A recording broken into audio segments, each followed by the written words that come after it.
Good morning, everyone. It's nice to see you again. I'm your live streaming teacher, Teacher I, and you are watching Valenzuela Facebook Live for English 6, Quarter 1, Week 8. For our last episode in this quarter, we are going to talk about the most essential learning competency: make connections between information viewed and personal experiences, with the code EN6VC-IVD-1.4, with the soft skill focus, Infer meaning of idiomatic expressions using affixes and roots, with the code EN6-IA-12.3.1. As always, please type in your name, the initial of your school, and your section in the comment box for your attendance. I'm going to give you 30 seconds to do it. And your time starts now.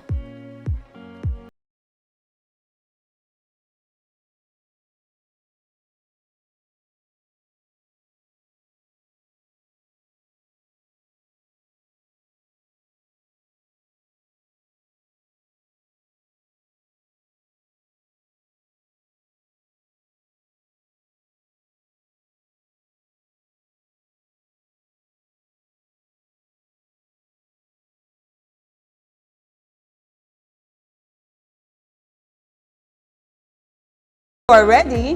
Get your paper and pen, sit up straight, listen attentively, and let's start with our class discussion for today. Let us start with our learning today with a simple activity to refresh your minds with idioms or idiomatic expressions that we have talked about last week. I will show you a picture and you will sort it out to identify the idiom that we are looking for. Now, if you are ready, please send me some like and heart reactions so we can start our activity right now. Awesome! Let us have number 1. What can you see in the picture? Correct. A man is being boiled into a big cauldron with water in it and fire beneath the cauldron. What do you think is the idiom that we are referring to? What is your answer? Okay, you got it correct. The idiomatic expression that the picture is referring to is in hot water.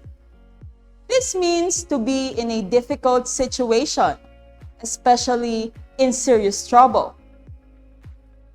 Now, let us have picture number 2. A man is eating a cake with an easy math problem on the board behind him. What do you think is the idiom this picture is referring to? That's right. The idiom for this one is a piece of cake, meaning something that is very easy to do. How about in picture number 3? It shows a hat dropping from the hand of a character. What do you think is the idiom in this image? That's amazing. The idiom we are showing here is at the drop of a hat, meaning immediately, without any delay or hesitations. You are all doing an amazing job. The fourth image that we have shows a person's legs or feet inside a block of ice. What idiomatic expression do you think this refers to? Wonderful. Yes, it refers to cold feet, meaning to lose the courage to do something you had planned or having stage fright. And for the last image, we have this one. A man with so many ears on his body, showing that he is listening. What do you think is the idiom behind this image? Correct. The idiomatic expression for this one is all ears, meaning to be eager to hear or listen attentively. Great job! Thanks to all of you. We have identified those images that contain idiomatic expressions. Was that a piece of cake for you? If yes, please press the heart button to let me know that you were able to answer them all. Now, we are going to read a conversation that can be found inside your ADM modules. Come, let's read the conversation between Luna and Cindy. Luna, my father seems very unpredictable about his surprise for my mother's birthday. He's a bit of a loose cannon. Cindy, why? Aren't you included in the planning? Luna, I am, but he is thinking so much about the pandemic and the violence happening nowadays. Cindy, unpleasant things happen everywhere, but violence has become a fact of life among nations these days. Indeed, we should pray for the world peace. So that's the conversation between Luna and Cindy. Let's answer some questions regarding the conversation. Let us have question number 1. What was the conversation all about? Is it letter A, pandemic, letter B, loose cannon, letter C, preparation for her mother's birthday, or letter D, for world peace? Now, please type the letter of your answer in the comment box. The correct answer for number 1 is letter C. It's about the preparation for her mother's birthday. Let's now go to question number 2. Who are the two characters talking in the conversation? Is it letter A, Juna and Cindy, letter B, Luna and Cindy, letter C, Luna and Andy, or letter D, Juna and Andy? Again, please type your answers in the comment box. Great! The answer is letter B. It's Luna and Cindy. Let's keep going. Question number 3 is, whose mother will be celebrating a birthday? Is it A, Andy, B, Cindy, C, Juna, or D, Luna? Again, please key in your answers in the comment box. So what's your answer? Was it letter D? If it's your answer, then you are correct. That is the correct answer for number 3. Let's now move to question number 4. What idiomatic expression was mentioned in the conversation? Is it letter A, pray for world peace, letter B, surprise for Mother's Day, letter C, things happen everywhere, or letter D, a loose cannon? Type your answers in the comment box. So, what was your answer? Is it letter D? If that is your answer, very good. That is the correct one. And now, we have the last question. Question number 5. What does the word unpleasant mean? Is it letter A, not comfortable, B, not planned, C, not everywhere, or D, not violent? Type your answers in the comment box now. If your answer is letter A, then you got it right.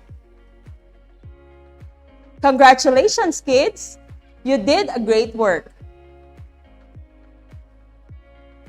The conversation that we have read about Luna and Cindy used two words that start with a prefix "un." Now, the question is, what is a prefix? Let's have a review of what prefix, suffix, and affix and root words are. Let's start with the affix. An affix is a set of letters generally added to the beginning or end of a root word to modify its meaning. There are two main types of affixes, namely the prefix and the suffix. It is added at the beginning, we call it as a prefix. And if it's added at the end of the root word, then it is called a suffix. The root word is a word or word part that can form the basis of new words through the addition of affixes. Understanding the meanings of common roots can help you work out the meaning of new words as you encounter them.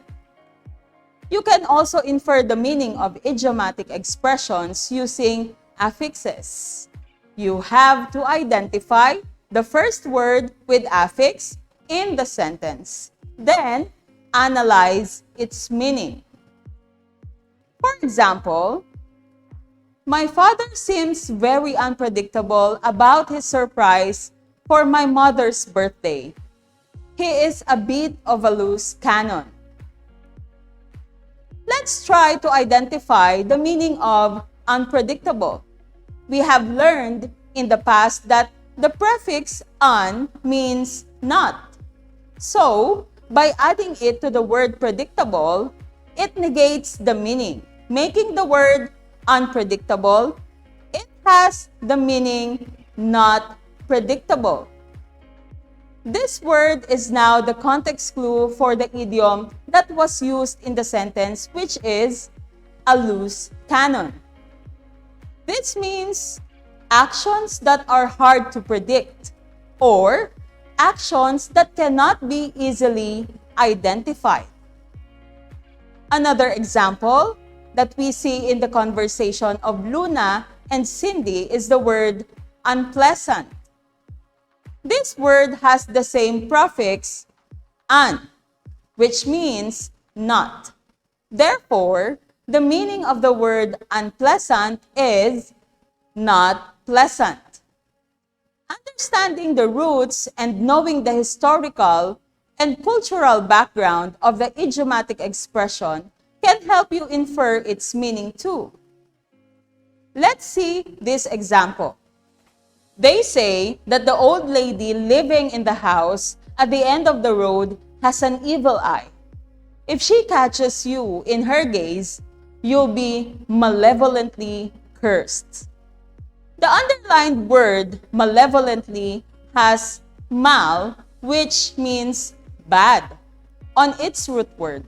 To get the meaning of the idiomatic expression, find first the meaning of the root word of the underlined word. Therefore, the meaning of the idiom evil eye is to inflict harm or misfortune. Let's answer What's More Activity 2. The title is Jumbled Fun. You may browse your modules to see this also there. The directions: get a piece of paper or use your notebook, write numbers 1 to 5. Give the meaning of the idiomatic expression used in the sentence by adding or arranging the scrambled letters as your clue. Let's have this example to guide you. The scientists are disappointed because the COVID vaccine experiment failed. they are back to square one. The jumbled letters are P-E-A-T-R-E. So therefore, the correct answer is repeat. So we have there the idiom back to square one, which means to repeat. So, are you ready?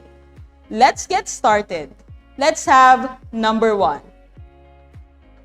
The grade 6 pupils were racing against the clock to finish their project before the deadline. The idiomatic expression in this sentence is racing against the clock. The letters are R-A-C-I-M-N-G-M. Write your answer in your paper. Number 2, they say that my Uncle Lito is a real ball of fire. He has already demonstrated his wish to climb higher. The idiom in this sentence is a ball of fire. The letters are S-I-T-M-A-U-B-I-O. Again, write your answers in your paper. Let's now go to number 3. Mr. Bean is a barrel of laughter. The idiom in this item is barrel of laughs. The provided letters are the following: L-E-J-O-E-N-Y-A-B. Again, please write your answers in your paper. Number 4, Mother will always remind me that before I start building castles on the air, I just have to think how much all this is likely to cost. The idiom is building castles on the air. Again, write your answers on your paper. And the jumbled letter for that item is G-N-I-M-A-E-R-D. And for the last sentence, we have sentence number 5. Daniel would always say that it will be a cold day in hell before he accepts his apology. The idiomatic expression is cold day in hell. And the jumbled letters are B-L-E-S-I-M-I-P-O-S.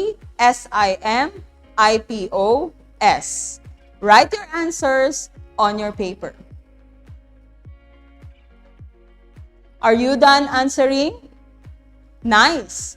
Let us now answer numbers 1 to 5.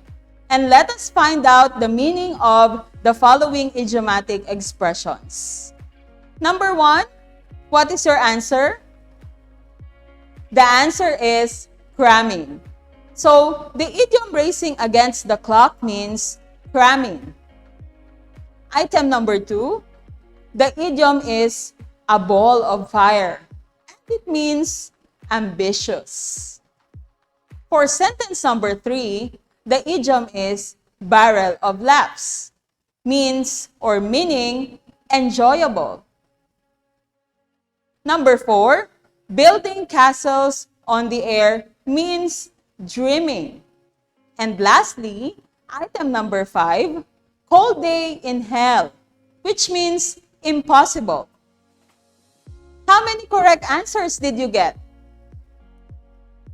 Wow! Congratulations on doing such a great job. Again, just a short recapitulation of what we have discussed today. An idiom or idiomatic expression is a word or phrase which means something different from its literal meaning. You can also infer the meaning of idiomatic expression using context clues, affixes, and roots. The third is affixes are sets of letters generally added to the beginning or end of a word. Fourth, a root is a word or word part that can form the basis of the new word through the addition of a prefix and a suffix. And a root word is also the part that comes from another language such as Greek or Latin. If you have reached this part of the lesson, please press the heart button to tell us that you are still there. Thank you so much. We are now in the part of the live stream where I will be answering some of your questions. I will give you 1 minute to type your questions in the comment box.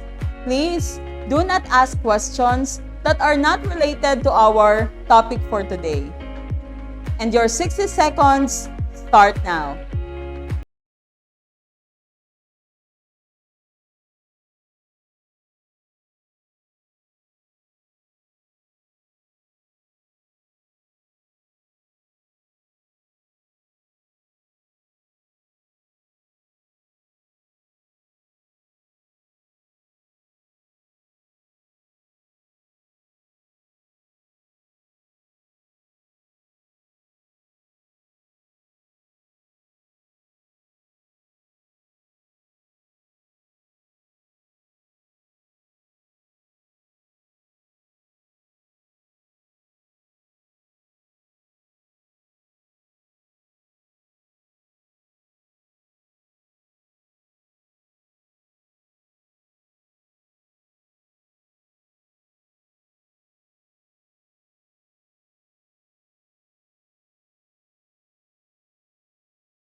Some questions from the comment section, and I'll try my best to answer them for you.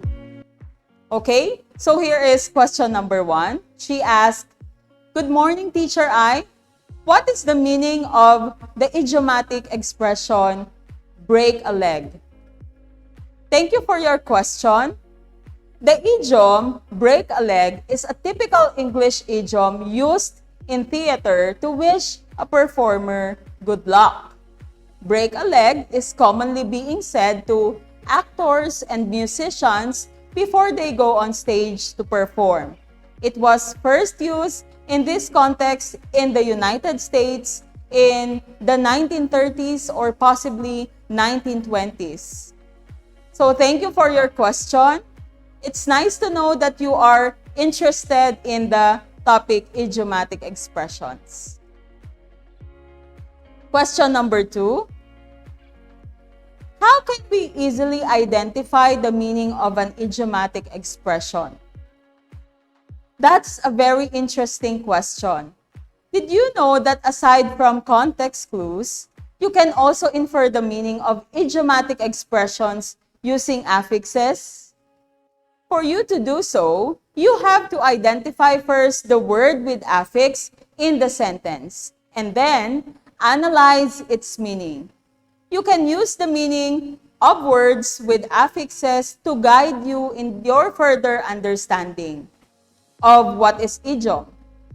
Understanding the roots and knowing the historical and cultural background of the idiomatic expression can help you infer its meaning too. Again, thank you very much for your question. I hope you can easily identify the meaning of idiomatic expressions now.